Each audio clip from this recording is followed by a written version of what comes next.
Hey, Rob, can you talk a little bit about the medical properties in marijuana? I would just remember one of the stats where you said there's maybe 100 or different things in marijuana, but 60 of them are medicinal. Yes, here's the thing with that. Everybody listening, get ready for a big surprise. RVD is going to educate you on something you may not know. There is no such thing as medical grade marijuana. All your buddies that say, oh, I got the hookup, man, it's medical marijuana. Bullshit. All's medical marijuana is a term that describes marijuana sold through our pot stores, which we call medical marijuana dispensaries.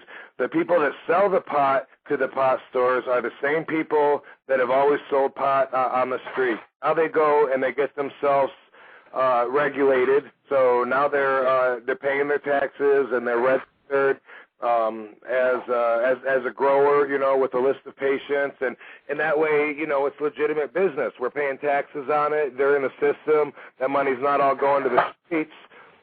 You know, it's going into the economy. So medical marijuana just means pot that is used for medicinal practices, which basically almost all adults could possibly benefit from smoking marijuana. I don't believe you need something in order to benefit from it, and if relieving stress isn't something that most adults need, you know, then I don't know what is.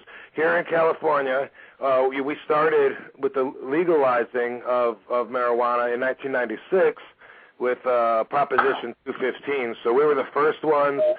We now have 12 other states. There's another 4 states they're about to jump on, which is good. It's all moving in the right direction, but the laws are more lax here than they are in the other 12 states. In Rhode Island, you really have to be really ill in order to obtain marijuana, and then there's not a store that sells it to you. You have to go through a bunch of crap to get it. Here in California, we have 400 stores approximately, where you go in, you show them your doctor's card, you get signed up as a patient, and you pick your smoke. You know, you pick your herb. There's a bunch of different kinds to choose from, which is something people don't consider also. There's so much that people don't know about pot, and what they do know, most of it is misinformation. Most of it is.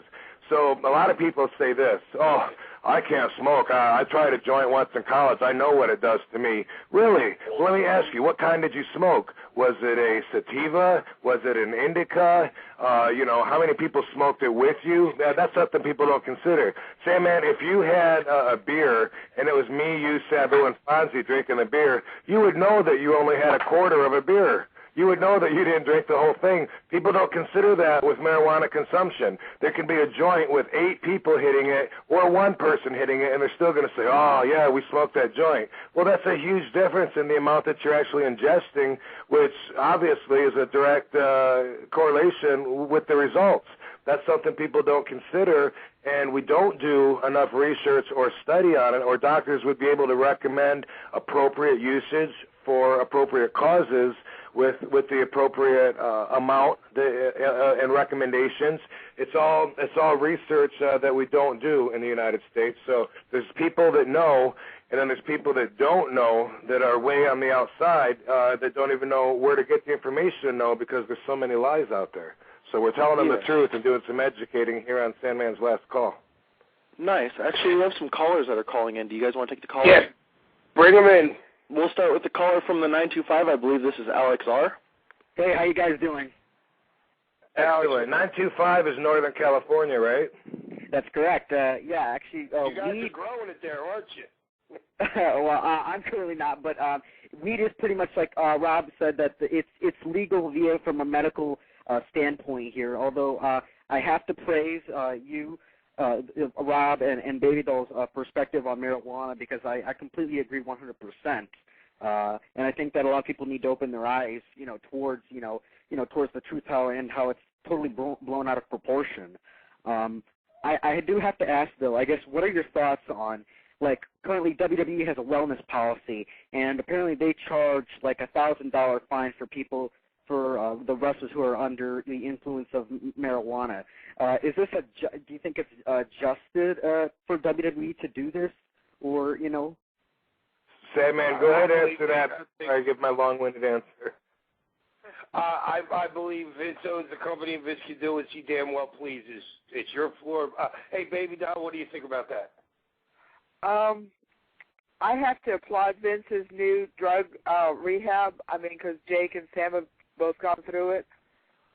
But as for Vince, I mean, it just depends on what side you're on with Vince. It just seems like sometimes he looks the other way on other guys, and maybe I'm just ignorant to it, but it just seems like if he wants to bust you, he's going to bust you. But right. Just, so what I will add to that from a business perspective, like Sandman said, if you're running a business, it's your choice what you test for, and you pick the drugs that you test for. With WWE being so under scrutiny in the limelight, over the last couple of years, they really had to tighten down.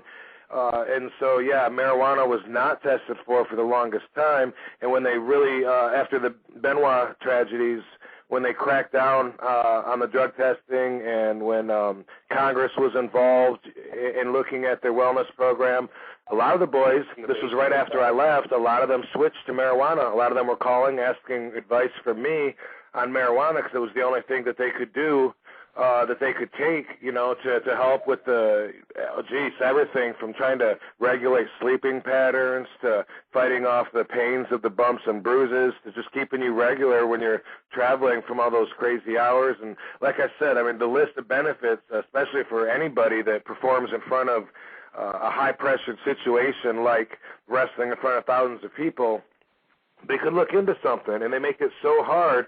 The reason behind it isn't solely just because WWE feels a special way. It's because WWE wants to do what's right by the norm, what's accepted by today's standards, and unfortunately, they want you to drink and to smoke cigarettes. That's what they want you to do, and it's not based on any facts. Marijuana originally was outlawed but under the false pretenses that it makes you violent. Believe it or not, makes you promiscuous. If you smoke enough, you will inevitably go insane. Those are the charges against marijuana in 1937 when William Randolph Hearst, he blew all this propaganda, reefer madness bullshit all over the place, and Harry Anslinger, who was the head of the Federal Bureau of Narcotics, because we did not have a DEA back then, 1937, bam, they got it pushed through, they outlawed it, saying, this marijuana makes you violent, promiscuous, and crazy. Nobody believes that, but like I said, it was based on lies back then, and they're still lying to you today. But people, sheeple, they just want to follow. They just want to follow, and they're allowed to be brainwashed because they don't want to think for themselves. I had a kid ask me in an email the other day, he said, hey, Rob, who's right, you or my school that says marijuana is more dangerous for you and more poisonous than cigarettes? I said, well, does your school teach math? Because no one's ever died, so compare 0 deaths to, almost 500,000 a year just in America alone, over 450,000, and you tell me what's the difference. You got to think for yourself, and it's unfortunate that they do lie to you in school. They lied to me. I found out for myself. They told me that marijuana was just as bad as heroin or acid.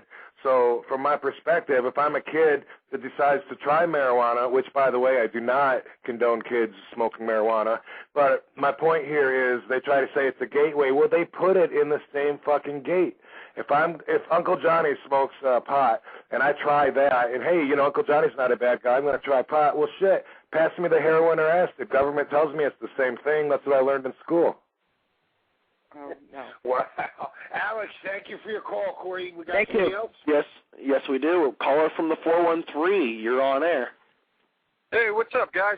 413, what up? Hold on a second. Yeah, all right, with your Massachusetts What's your ex here, bro? Hello? Hello. Come on, you got a question?